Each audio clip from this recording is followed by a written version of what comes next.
Thank you for joining us again today as we study God's Word. परमेश्वर का वचन हम पढ़ रहे हैं और हमारे साथ जुड़ने के लिए हम आपका धन्यवाद करते हैं। We are reading 2 chapters of God's Word every day. प्रतिदिन हम परमेश्वर के वचन में से 2 अध्यायों को पढ़ रहे हैं। Today we're reading 1 Timothy chapters 3 and 4. आज हम पहला तिमोथी उसका 3रा और 4थे अध्याय को पढ़ रहे हैं। Paul is writing to his son in the faith, Timothy. और पाउल यहाँ पे प्रभु यीशु मसीह में उनका जो बेटा है तिमोथी उसको लिख रहा है। He has left him behind in the city of Ephesus to build up the church and establish it. पाउल ने तिमोथी को एफेसस में रख छोड़ा है ताकि वो वहां पे कलीसिया की स्थापना करे। So Paul was telling Timothy to place elders and deacons in the church so that it is organized. पाउल ने तिमोथी को ये बात करने के लिए कहा है कि वो कुछ अध्यक्षों और सेवकों को कलीसिया में रखे ताकि सारी व्यवस्था को अच्छी तरह से की जाए। And this is what Paul did in every church that he established.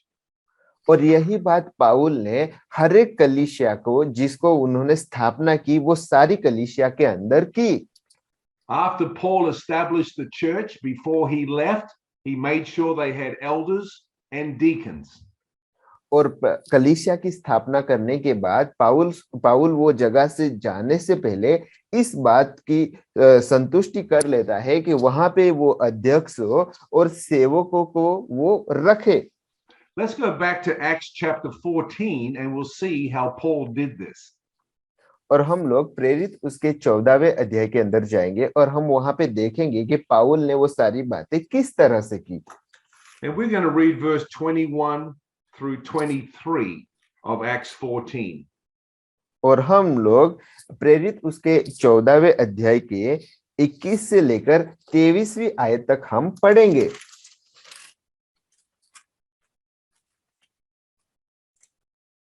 वे उस नगर के लोगों को सुसमाचार सुनाकर और बहुत से चेले बनाकर लुस्रा और इकुनियुस और अंताकिया को लौट आए और चेलों के मन को स्थिर करते रहे और यह उपदेश देते थे कि विश्वास में बने रहो और यह कहते थे हमें बड़े क्लेश उठाकर परमेश्वर के राज्य में प्रवेश करना होगा। और उन्होंने हर एक कलीसिया में उनके लिए प्राचीन ठहराए और उपवास सहित प्रार्थना करके उन्हें प्रभु के हाथ में सौंपा जिस पर उन्होंने विश्वास किया था। आमीन। Amen. And so this is what we want to do when we establish a new church. We want to put elders in place and also deacons in place. इसीलिए हमें भी जो उस कलीसिया का हम लोग स्थापना करते हैं हमें भी वैसे ही करना है। हमें भी वहां पे अध्यक्षों और सेवकों को रखना है। Elders are different from deacons. जो अध्यक्ष होते हैं वो सेवकों से अलग होते हैं। We learn from scripture that elders are the ones responsible for the spiritual oversight of the church. हमने वचन में से सीखा है कि जो अध्यक्ष होते हैं वो लोग जो वचन है वचन का जो आत्मिक भाग है वो बातें का कार्य करने वाले लोग होते हैं। And we also learn from scripture that the deacons were the ones that looked after the physical side of the church. और हम लोगों ने जो सेवक है उनके बारे में भी परमेश्वर के वचन में से सीखा है कि वो सारे वे लोग होते हैं जो कलीसिया की जो व्यवस्था करनी होती है वो सारी बातों की देखभाल करने वाले होते हैं। So you need both in your church. तो आपको आपकी कलीसिया में दोनों लोग चाहिए। You need a group of men and women that look after the spiritual life of the church. आपके पास पुरुष और स्त्री ऐसे लोग होने चाहिए जो कलीसिया की आत्मिक बातों की देखभाल करें। They may teach, they may fast, they may pray, they look after the spiritual side of the church. वो शायद शिक्षा दे, उपवास करे या प्रार्थना करे, वो लोग कलीसिया की आत्मिक बातों की देखभाली करते हैं। But then also you need a group of men and women that look after the physical side of the church. और उसके साथ ही आपके पास पुरुष और स्त्री का एक ऐसा भी झुंड होना चाहिए जो कलीसिया की जो व्यवस्था है उन बातों की देखभाल करे। They are responsible for looking after the building or the tent or the chairs or looking after the ground around the church. वो लोग ऐसे होंगे जो लोग कलीसिया की जो बिल्डिंग है, उनका जो मकान है, उनकी जो कुर्सियां हैं, कलीसिया के अंदर व्यवस्था करने की बातें हो या फिर कलीसिया के बाहर की जो जगह तैयार करने की बातें हो, वो सारी बातों की देखभाल करने वाले लोग हों। They may look after the meals and feeding the people. वो लोग जो खाना बनाना हो या फिर खाना लोगों को खिलाना हो, वो सारी बातों की देखभाल करने वाले हों। And we see that this first started in the early church in Acts chapter 6. और हम देखते हैं कि ये सारी बातें जो प्रेरितों की जो पहले की कलीसिया थी, वो सारी कलीसिया में ये बातों को हम देख सकते हैं। Because the apostles were busy preaching the word and praying, and they did not have time to look after the physical side of the church. क्योंकि प्रेरित क्या करते हैं? प्रेरित परमेश्वर का वचन सुनाते हैं, प्रार्थना करते हैं और वो लोग आत्मिक बातों में अपने आप को व्यस्त रखते हैं। इसके लिए वो लोगों की जो शारीरिक बातें हैं, जरूरत है, उनका वो लोग देखभाल नहीं कर सकते। So they needed to find some deacons to take care of the physical side of the church. तो प्रेरितों को उन सेवकों की जरूरत होती थी जो लोग कलीसिया की जो शारीरिक बातें हैं उनका देखभाल करें।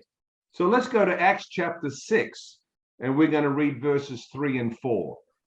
हम लोग प्रेरित उसके 6वें अध्याय की 3 और 4 आयत हम पढ़ेंगे।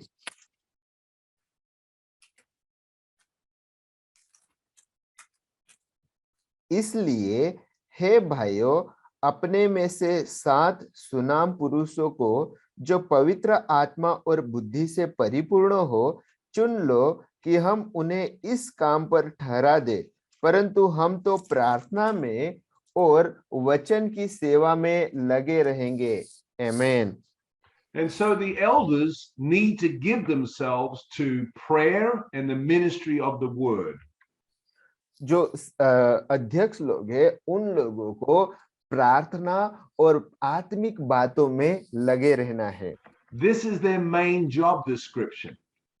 और यही बातें जो अध्यक्ष लोग हैं उन लोगों की मुख्य कार्य है, मुख्य जवाबदारी है। But if the pastor and other elders have to also look after the physical side of the church, now they cannot give themselves to prayer and the ministry of the word. अगर जो पासबान है या फिर अध्यक्ष लोग हैं, वो लोग अगर जो कलीसिया की जो शारीरिक बातें हैं वो बातों में ध्यान देने लगेंगे तो उनके पास प्रार्थना करने और परमेश्वर का वचन सुनाने में समय नहीं रहेगा। So we read in verse 3 that they found 7 men who could look after the business.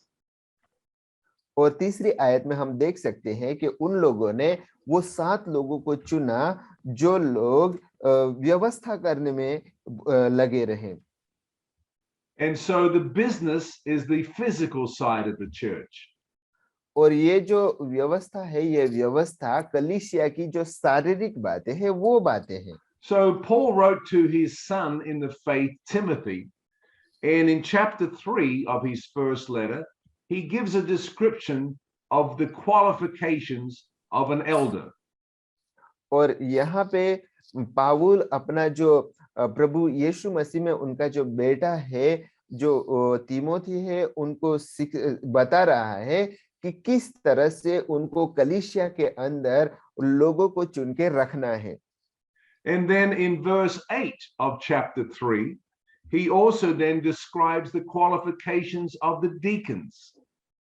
और 8वीं आयत के अंदर वो इस तरह से बता रहा है कि जो सेवक लोग हैं उन लोगों कैसे होने चाहिए वो भी बता रहा है। So if you do not have elders and deacons in your church, this is a good model to follow.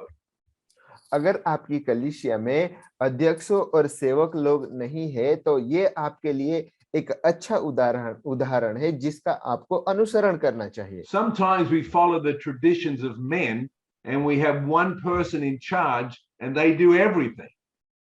और कुछ बार ऐसा होता है कि हम लोगों की रीति रिवाज है उनका अनुसरण करते हैं और हमारे कलीसिया के अंदर एक ही बंदा होता है जो सारे निर्णय लेता है और वही सारे काम करता रहता है।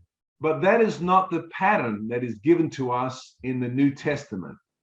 लेकिन ये वो रीति नहीं है जो नई वाचा के अंदर हम लोगों को परमेश्वर की तरफ से अनुसरण करने मिली हो, ये वो वाचा नहीं है। The pattern from the New Testament is a team of elders and a team of deacons. नई वाचा में से हमें परमेश्वर के वचन में से जो उदाहरण हमें मिला है वो यह है कि हमारे पास अध्यक्षों का भी एक झुंड हो और साथ में ही सेवकों का भी झुंड हो। If you only have one man in charge of everything, that is a pattern from the world. अगर आपकी कलीसिया के अंदर एक ही व्यक्ति सारी बातों को संभालने वाला हो तो ये जो रीति है ये तो दुनिया की रीति है।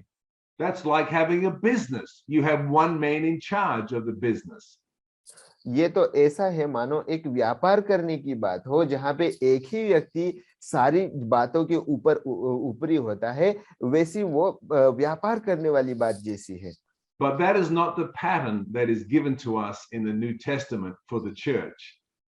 लेकिन ये जो रीति है ये रीति परमेश्वर के वचन में से नई वाचा में से अनुसरण करने के लिए जो रीति दी गई है वो रीति में से नहीं है। Well, I'm just reminded that next week is Christmas. अपने मन में इस बात को ध्यान रखें कि आगे वाले हफ्ते के अंदर नाताल है।